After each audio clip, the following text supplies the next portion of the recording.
नेपाळमध्ये अलीकडेच तरुणाई रस्त्यावर उतरली आणि जेंजे आंदोलन पेटलं. या आंदोलनाचं केंद्रबिंदू ठरले बालेन शाह, एक इंजिनियर, रॅपर आणि आता नेपाळच्या राजकारणात चर्चेचं नाव.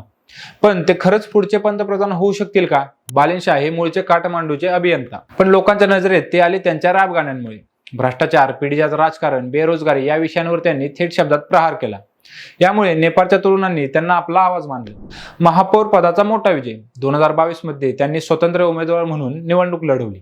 नेपाळी काँग्रेस आणि कम्युनिस्ट पार्टी यासारख्या मोठ्या पक्षांना पराभूत करून ते काठमांडूचे महापौर झाले. पंतप्रधान ओली यांच्या राजीनाम्यानंतर आंदोलनांनी थेट घोषणा केली, बालेन शाहला पीएम बनवा. शाह यांनी काही प्रसंगी भारत विरुद्ध ठाम भूमिका घेतली. ग्रेटर नेपाळ मॅप प्रश्नावर त्यांनी उघडपणे राष्ट्रवादी भूमिका मांडली. यामुळे नेपाळी तरुणांमध्ये त्यांची लोकप्रियता वाढली.